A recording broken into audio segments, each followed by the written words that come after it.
So excited to have Myles Kennedy on the Rock Countdown. We've had Mark Tremonti representing Alter Bridge for the past few times, but since Myles has a new solo album coming out in March, we thought we'd have him back. Good to see you again, man. Thanks for having me. It's good to be here. I gotta tell you, man, with so many different projects outside of Alter Bridge, you finally did manage to get all of you together to write and record The Last Hero. I mean, was this a plan that was in action a year before it actually all happened, or just coincidentally said, hey, we're all free, let's go record? But I seriously doubt that was the case, right? Yeah, we try to have it all planned out about a year in advance. We know where things are going. So we're already setting aside time for 2019 at this point. You know, to 18, I'll be doing my solo record, Year of the Tiger, which comes out on March 9th. And I'll, tour that, and I'll be staying very busy next year. Mark's going to be doing Tremonti. Scott's got Projected.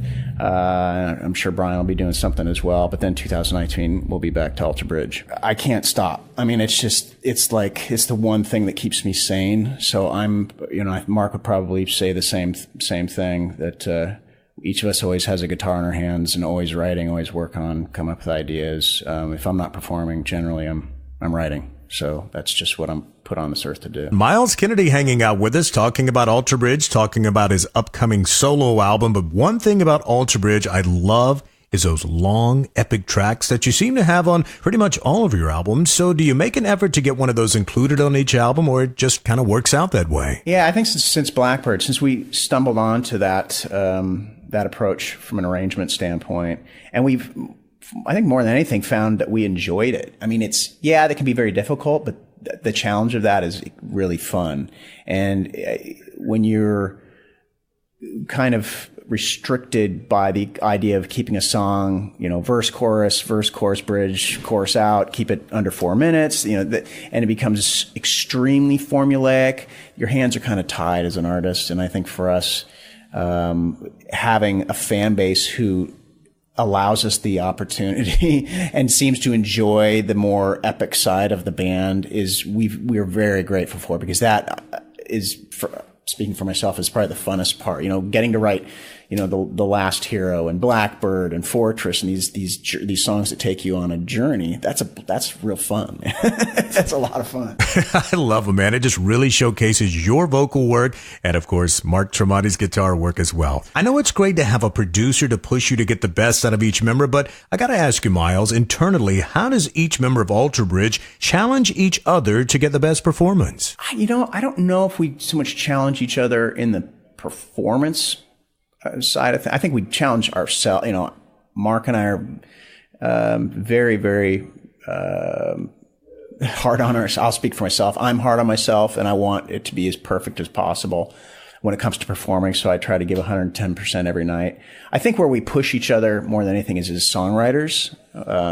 It's great when you have two guys who have such a passion for it, and I think great songwriting teams throughout the kind of the history of rock and roll, there's something real special there, where as opposed to just, and once again, going back to the solo record that I just finished on Year of the Tiger, I didn't have anybody to bounce ideas off of. It was just, I was essentially an island, man, all by myself. And though that was very liberating in some respects, it made me very aware that when you have a songwriting partner, that you can help kind of, not just that you have that filter, but you also have somebody that is like, hey, let's try doing it this way, and vice versa. It just adds a totally different dynamic, and it pushes you, and it makes it, I think, more interesting at the end of the day. And on Alter Bridge's album called The Last Hero, it's the 5th studio album for the band. Now, from what I understand, you guys wanted to kind of reinvent how you put songs together. So I was wondering, Myles, if you could elaborate more on that in depth. Yeah, we have a kind of a formula that we tend to rely on. And I think any artist, after you do something long enough, you stumble into something that a groove and a pocket that works for you. And we decided that we wanted to kind of challenge some of that comfort level and step out of it. So yeah, it was just with arrangement, the way we would approach arrangements, the way we would approach certain chord progressions, and lyrically for me, definitely wanted to try something that was based a little more. No, I don't know if it was an intentional thing, but it ended up happening more than just because we were in the middle of an election cycle, and so that kind of seeped its way into some of the theme. So yeah, it was a very. It ended up being a very inspired record, that's for sure. And I can definitely hear it on every track on The Last Hero for sure. Myles Kennedy hanging out with us today. And of course, the man, Michael Elvis Baskette, has been with you at the controls for numerous albums as your producer. So when you and Mark bring a song to him that the two of you are not so sure about, and you don't get that immediate reaction from him, is that a sign that you may need to move on and try something else? It really depends. With Mark and I, it's a number of steps. So if I bring something in, if I bring a piece of music in, or Mark brings a piece of music in, then it's got to get through kind of our filter first, where the other guy's like, yeah, that's cool. And then we take what we assemble there to the band, and then we take it to Elvis. So there's so many different layers. And so it's interesting once it gets to that third part of the process, which is Elvis. When Elvis, if he's lukewarm, it's a drag. I'm not going to lie, but there have been songs where it just takes time. We have to keep working it, keep massaging it, and then eventually go, you know what? I start off not sure about this, and now I like it. And it's that way. That's the beauty of working for as many years as we have together, is you learn that a lot of times the genesis of something might not ignite a spark with everybody, but if you as an artist can see the defined vision down the road and keep pushing for it and fighting for it, and a lot of times it will, when it comes to fruition, then it blossoms. And then, so you kind of, if you really believe in an idea, have to push it through. And then there are things that as a writer I brought in, or Mark's brought in, that we've been lukewarm on, and Elvis will hear it and be like, oh no, that's the one there. And it'll be to our surprise, and then it ends up being the fans' favorite as well. So it's just, you never really know. That's what's interesting about this process. All right. Any songs that kind of come to mind that you were just referring to? Well, we had a song called Crows on the new record called Crows on a Wire. And I think initially, that was one where there were some concern as to whether it would make the record or not. But by the time we put all the layers on it and kind of put the icing on the cake, so to speak, then everyone was like, oh yeah, now I get that. Now it's kind of become a mainstay in the set. It's been 17 years since the movie Rockstar came out, which had a cameo from our guest co-host Myles Kennedy, getting pulled up on the stage by Mark Wahlberg there towards the end. I don't know if they're going to be doing a sequel to Rockstar or not, man, but I loved your character in that movie. That was me. That was my first and only movie appearance, and it's hard to believe that was I think that was like 16, 17 years ago. It was a long time. But yeah, it was fun, except for I felt kind of goofy wearing the wig and the leather trousers. But it was a fun experience. And I've always been curious, Myles, were you pursuing acting at the time? As you said, this was your only on-screen role. You know what it was? Initially, I think the whole idea came about.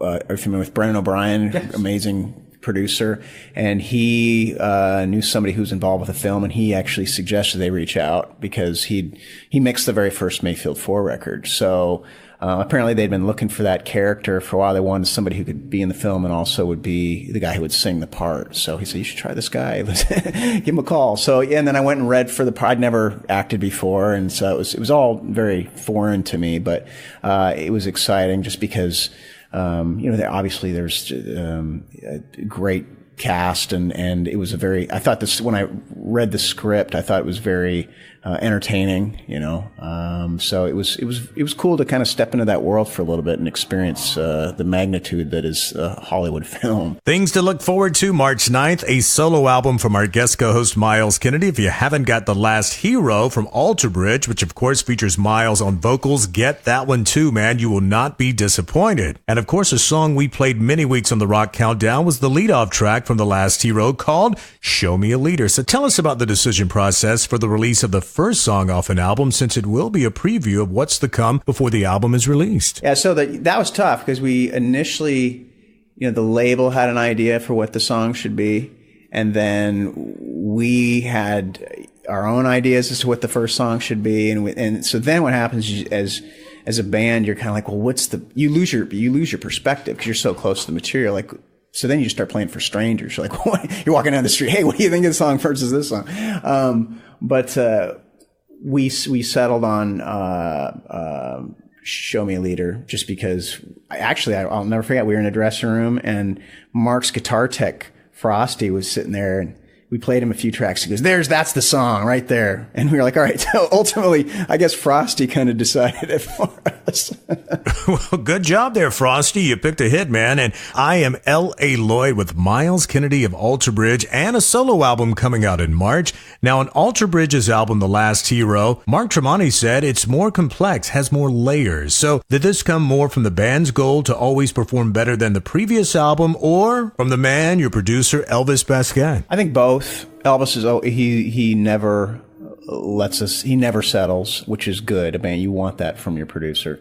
And also, with each record, as an artist, you try and, whether it's doing something better or doing something different, you're just trying to raise the bar to some degree, whether it's, just how you approach it from a songwriting standpoint or performance or production or whatever. So, yeah, it's definitely was a record that when we went into it, I certainly wasn't sure how it was going to end up. But the beauty of making music is once you really get in the trenches and you just kind of immerse yourself in it, it takes on a life of its own. And when it was all said and done, I think when we step back, we're like, yeah, this is kind of, to me, when I listen to that record, it almost sounds like a Alter Bridge greatest hits, in the sense that it embraces a lot of elements from a lot of previous records and kind of puts it on the one.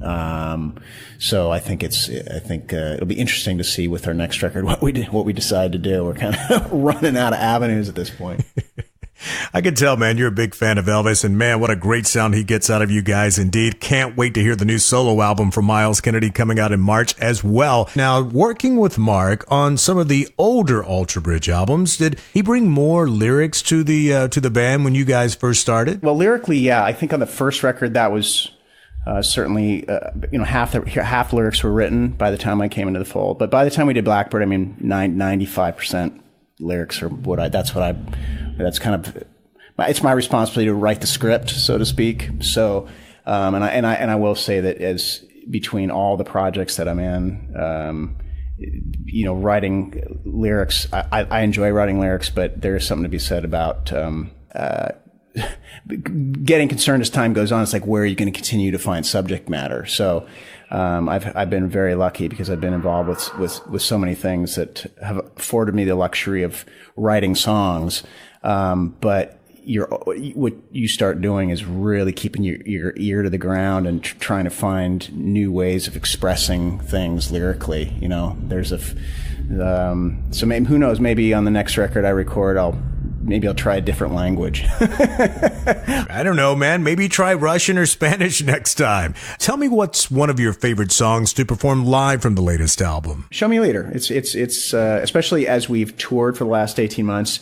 And what's fun is seeing how the song has grown as far as the fan reaction. Because when we first started playing it, people weren't familiar with it. And so it's kind of like dogs hearing funny noises where the crowd's turning their head like, what's this? And then you tour it and it gets kind of burned into the collective psyche. And now it's, a well-known Alter Bridge song. And so it's fun to see how the reaction's grown over time. You've seen Myles Kennedy tour with Slash, Alter Bridge, and he has a solo tour coming up in support of his new solo album called Year of the Tiger, coming out March 9th. And I'm sure lots of folks are going to be streaming this to sample it, to see what it's all about before they actually buy it. So what's your thoughts, man? Well, for me, I have a subscription to one of the streaming services, and I use that to discover music. And or if I'm traveling, which is obviously a lot, it just makes I can't carry my CD or my vinyl collection around. But if I really like something, then I will buy the vinyl and or the CD, because as somebody who loves just sitting and listening to music in his house, I don't find that streaming something sonically sounds nearly as good. It's so compressed and kind of chopped up as far as what was originally there.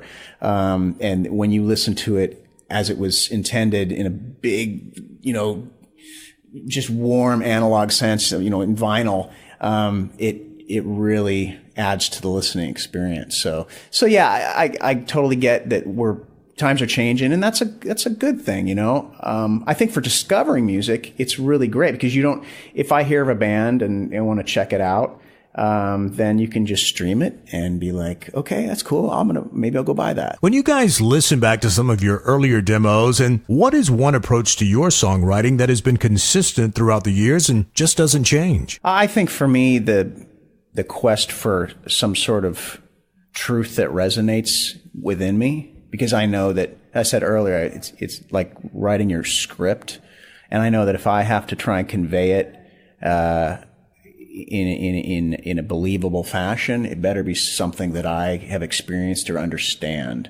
Though I've tried to become a better quote unquote storyteller, I'd still try to shoot for a story where there's some sort of deep universal truth that I can relate to, and know that I can perform honestly. I mean, to me, it's a certain honesty I'm kind of chasing down with the process, and trying to be as if it requires opening wounds and really going deep into a subject matter that may not be that easy, then I have to do it, because I'm not going to waste my time writing songs that are about nothing and that I care about. We have a very limited amount of time on the planet, and I want it to mean something. I want to leave something behind that means something to me. Very excited to have Myles Kennedy back on the Rock Countdown today. Of course, that solo album coming out. Yeah, my debut solo record is called Year of the Tiger, and it'll be coming out on March 9th. Hey, man, we'll see you later on in the year, and thanks again for co-hosting the L.A. Lloyd Rock Countdown. It's my pleasure.